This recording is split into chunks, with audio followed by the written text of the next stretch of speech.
नमस्कार दोस्तों, आज हम एक ऐसे टॉपिक के बारे में बात करेंगे जिससे हम सभी सीधे तौर से जुड़े हुए हैं। कैलेंडर एक ऐसी चीज जिसे देखकर हम न्यू ईयर, बर्थडे, मीटिंग्स, छुट्टियां या अन्य कोई सेलिब्रेशन के डेट्स और टाइम डिसाइड करते हैं। मगर क्या हमने कभी सोचा है कि आखिर ये कैलेंडर का इतिहास क्या है और ये आया कहां से है और इसका हमारे सनातन धर्म में क्या उल्लेख मिलता है।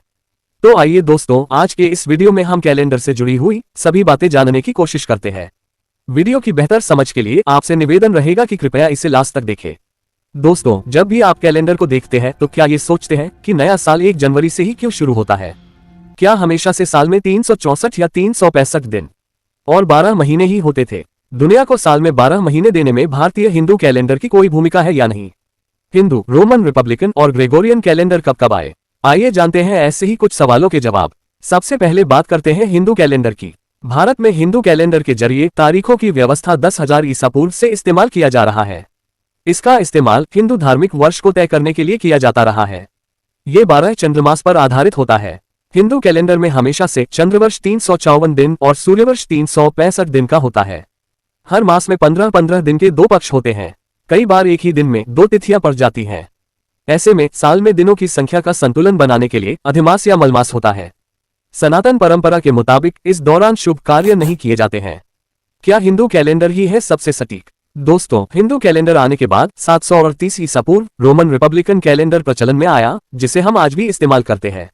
यानी ईसा मसीह के जन्म के 738 वर्ष पहले ये कैलेंडर रोम में चलन में था। इससे पहले 800 ईसा पूर्व ग्रीक लूनर कैलेंडर ग्रीस में चलन में आया था। इस कैलेंडर में 354 दिन का चंद्रवर्ष और 365 दिन का सूर्यवर्ष होने के कारण माना जाता है कि नई खगोलीय गणनाओं के बजाय इसे सीधे हिंदू कैलेंडर को उठाकर बना लिया गया था। शुरुआती रोमन कैलेंडर में 10 महीने का साल होता था, जिसमें सिर्फ 304 दिन थे। इसमें 61 दिनों की अनदेखी की गई थी, जिससे सर्दियों के मौसम में अंतर हो जाता था। महीनों के नाम कुछ इस प्रकार थे: मार्टिस, अप्रैलिस, माइस, जूनिस, क्विंटिलिस, सेक्सटिलिस, सितंबर, अक्टूबर, नवंबर और दिसंबर। जूलियन कैलेंडर में साल के 445 दिन।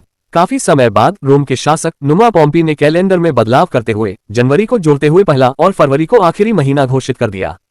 फरवरी को जनवरी और मार्च के बीच में 452 ईसा पूर्व लाया गया। पहली शताब्दी में रोमन कैलेंडर बहुत ही भ्रामक हो गया।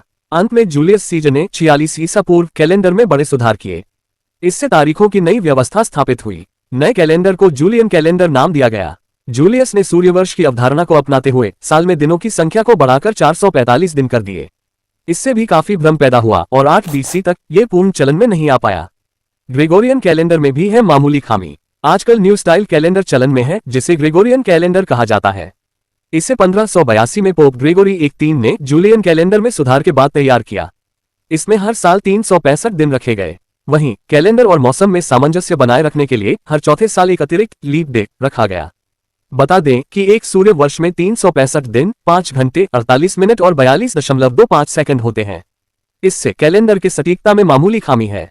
इससे हर शताब्दी में मौसम और कैलेंडर की तारीखों में एक दिन का अंतर आ जाता है।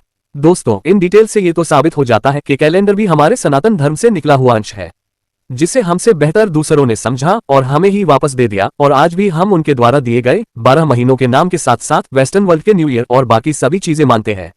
अगर देखा जाए तो ये कैलेंडर का इतिहास ईसा मसीह के जन्म के भी पहले से चलन में है। मगर ये हमारा दुर्भाग्य है कि हम आज भी इन सारी चीजों की जानकारियों के अछूते हैं। वीडियो में आगे बढ़ने से पहले आपके इस बात पे क्या राय है, हमें कमेंट कर जरूर बताइए। चलिए दोस्तों, अब ये जानते हैं कि किस सभ्यता में कब मनाते हैं नया साल। हिंदू नव वर्ष चैत्र मास की शुक्ल प्रतिपदा को माना जाता है। इसे हिंदू नव संवत्सर या नव संवत भी कहते हैं। इस्लामी कैलेंडर के अनुसार मुहर्रम महीने की पहली तारीख को नया साल हिजरी शुरू होता है।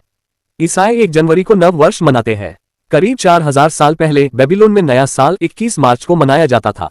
बाद में रोम के तानाशाह जूलियस सीजर ने ईसा पूर्व 45वें वर्ष में जूलियन कैलेंडर की स्थापना की और दुनिया में पहली बार 1 जनवरी को नया साल मनाया गया। यही सबसे ज्यादा प्रचलित नव वर्ष हुआ। सिंधी नव वर्ष चैत्र शुक्ल द्वितीया को चेटीचंड उत्सव से शुरू होता है। पंजाब में नया साल वैशाखी पर्व के रूप में मनाया जाता है, जो अप्रैल में आता है। सिख नानकशाही कैलेंडर के अनुसार होली के दूसरे दिन नया साल होता है। जैन नववर्ष दीपावली से अगले दिन, तो पारसी नववर्ष अगस्त में नवरोज पर मनाया जाता है। इसी के साथ हम आपसे विदा लेते हैं दोस्तों। जय श्री राम, जय भोलेनाथ, जय सनातन धर्म।